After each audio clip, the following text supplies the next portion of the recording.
Good morning friends, कैसे हैं आप लोग। मैं आशा करता हूँ आप लोग अच्छे होंगे। मैं रामकिशुन, आप लोगों का मेरे चैनल में स्वागत है। मैं आज आप लोगों को कक्षा 10 गणित प्रश्नावली 10.2 का चौथा सवाल बताने जा रहा हूँ। देखिए क्या है, क्वेश्चन 4 है 10.4 का, सॉरी 10.2 का चौथा सवाल। चौथा क्वेश्चन है, सिद्ध कीजिए कि किसी वृत्त के किसी व्यास के सिरों पर खींची गई स्पर्श रेखाएं समांतर होती हैं। यानी सवाल कर रहा है किसी वृत्त के व्यास के, देखिए ये वृत्त है जिसका केंद्र O है और ए बी इस वृत्त का क्या है, व्यास है। व्यास क्या होता है, किसी वृत्त के जो बीचों बीच उसके केंद्र से जो जाती है रेखा, बड़ी त्रिज्या, उसे क्या कहते हैं, व्यास। तो ये देखिए ए बी क्या है, वृत्त का व्यास है। और सवाल कर रहा है किसी वृत्त के किसी व्यास के सिरों पर, यानी ये देखिए ए बी क्या है, वृत्त का व्यास का सिरा है। एक सिरा ये है ए, दूसरा सिरा है बी। तो वृत्त के दोनों सिरों पर खींची गई स्पर्श रेखाएं समांतर होती हैं। यानी ये वृत्त जिसका केंद्र O है और ए बी स्पर्श रेखा का पहला, देखिए एक किनारा ए है, दूसरा ए, यानी एक देखिए इसके क्या सिरा, देखो एक सिरा ए है, दूसरा सिरा बी है। तो इसके ए सिरे पर खींची गई स्पर्श रेखा पी क्यू और इसके बी सिरे पर खींची गई रेखा इसके बी सिरे पर खींची गई स्पर्श रेखा आर एस। यानी ये दोनों जो स्पर्श रेखाएं हैं, यानी पी क्यू और आर एस जो स्पर्श रेखाएं हैं, ये दोनों समांतर है। यानी ये जो वृत्त है जिसका केंद्र O है और ए बी इसका व्यास है, तो इस व्यास के पहले सिरे ए पर खींची गई स्पर्श रेखा पी क्यू और दूसरे सिरे बी पर खींची गई स्पर्श रेखा आर एस दोनों समांतर है। समांतर का मतलब इनको हम जितना भी आगे बढ़ाते जाएं ये एक दूसरे को नहीं काटेंगे। तो हमें सिद्ध करना है कि ये जो पी क्यू स्पर्श रेखा है ये आर एस स्पर्श रेखा के समांतर है, हमें यह सिद्ध करना है। तो देखिए इसको हम हल कर रहे हैं। देखिए दिया है इसमें,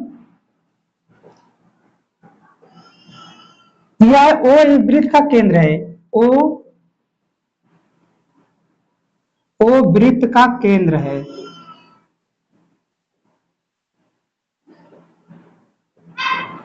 देखिए ओ वृत्त का केंद्र है, ओ वृत्त का केंद्र है जिसका ए बी वृत्त का व्यास है और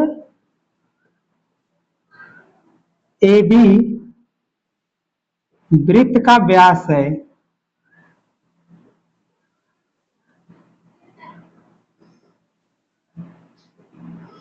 जो दिया पहले हम लिख लेते हैं। देखिए ए बी वृत्त का व्यास है और पी क्यू और आर एस दो स्पर्श रेखाएं हैं तथा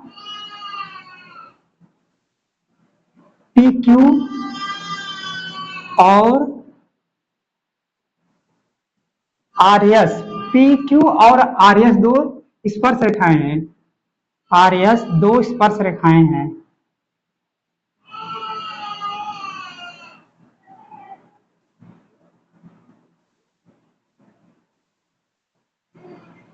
देखिए पी क्यू और आर एस दो स्पर्श रेखाएं हैं। अब देखिए जो ओ ए है, यानी ओ ए क्या है, इस वृत्त का त्रिज्या है। इधर देखिए ओ ए वृत्त का त्रिज्या है और इधर ओ बी वृत्त की त्रिज्या है।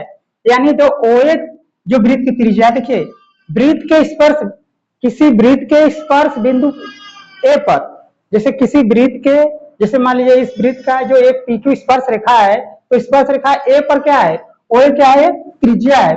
तो वृत्त के केंद्र से स्पर्श रेखा पर खींचा गया लंब लंब होता है। किसी वृत्त के केंद्र से स्पर्श रेखा पर खींची गई रेखा क्या होती है, लंब। यानी जो देखिए ओ ए क्या है, ओ ए पी क्यू स्पर्श रेखा पर लंब है। जब लंब है तो यहाँ भी 90 अंश का कोण होगा और इधर भी 90, यानी इधर भी 90 डिग्री का कोण, इधर भी 90 डिग्री का कोण।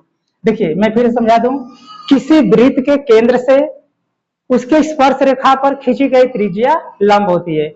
किसी वृत्त के केंद्र से स्पर्श रेखा पर खींची गई त्रिज्या लंब होती है। तो इसलिए ओ ए लंब होगा पी क्यू पर। यहां पर लिखेंगे ओ ए लंब है। देखिए लंब का निशान इस तरह से हम पाई खींच कैसे कहते हैं, लंब को दिखाता है। यानी ओ ए लंब है किस पर, पी क्यू पर।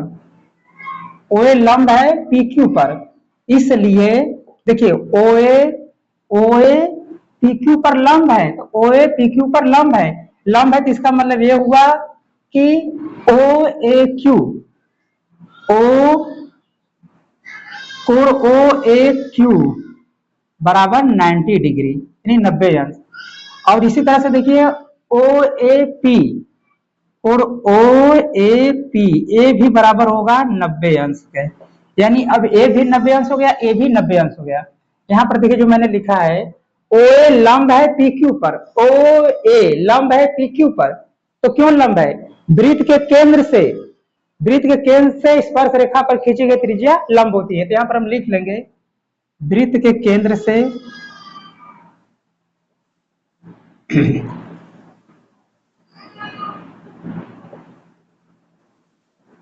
वृत्त के केंद्र से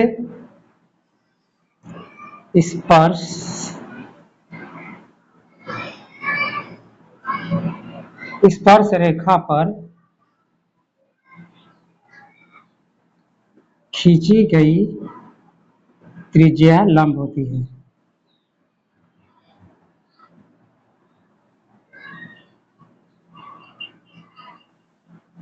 ये पूरा एक तरफ,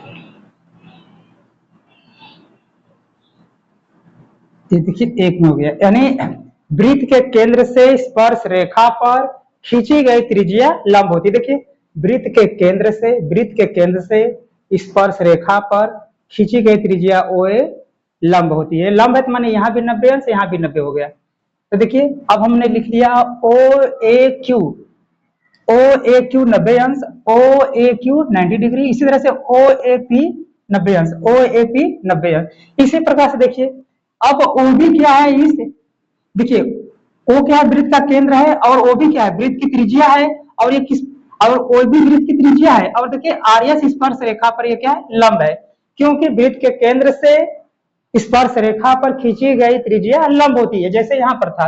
तो वही सेम टू सेम हम इस तरफ लिख लेंगे। तो यहाँ पर लिखेंगे ओ बी, देखिए ओ बी वृत्त की त्रिज्या है तो स्पर्श रेखा पर लंब है। तो यहाँ पर लिखेंगे ओ बी जो वृत्त की त्रिज्या है वही आर एस पर क्या है, आर एस पर क्या है, लंब है। तो इसको मतलब यह हुआ कि ओ बी आर, ए जो कोण हुआ 90 डिग्री का, और ए जो कोण है ए भी 90 डिग्री का हुआ, यानी ओ बी आर और ओ बी एस दोनों 90-90 अंश के कोण हो गए। तो यहाँ लिखेंगे कोण ओ बी आर बराबर 90 अंश और कोण ओ बी एस ये भी हो गया 90 अंश। यानी देखिए कोण ओ बी आर भी 90 हो गया, ओ बी एस भी 90 हो गया।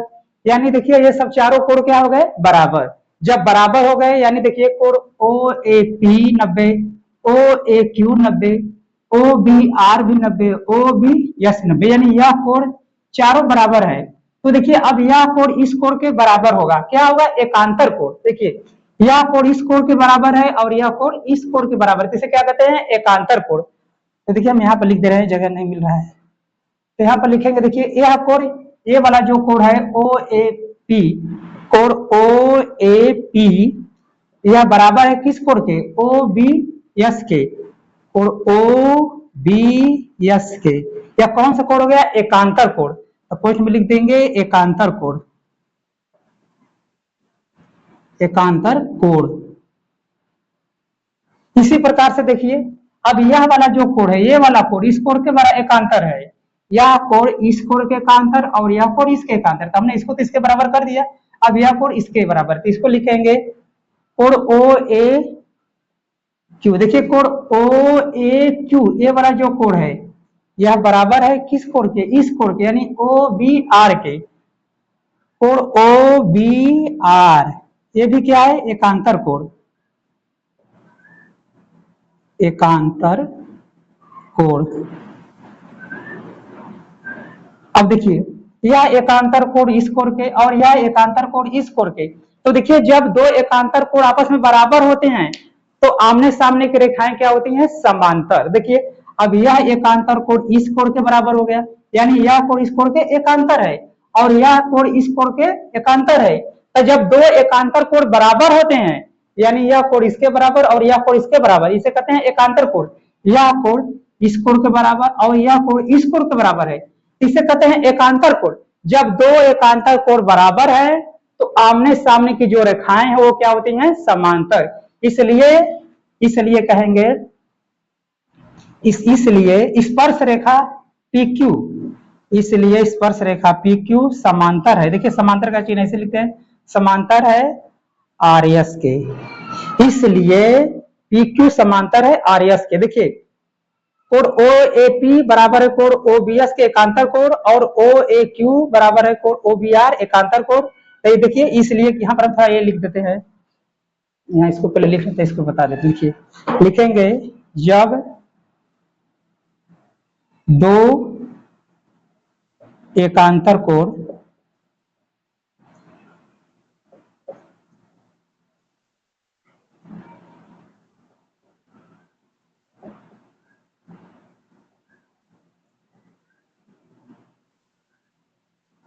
जब दो एकांतर कोण बराबर होते हैं तो दो रेखाएं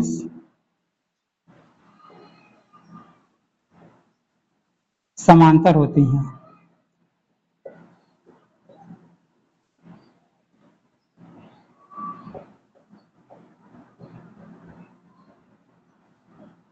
इसलिए रेखा देखिए क्या है, PQ समांतर है RS के।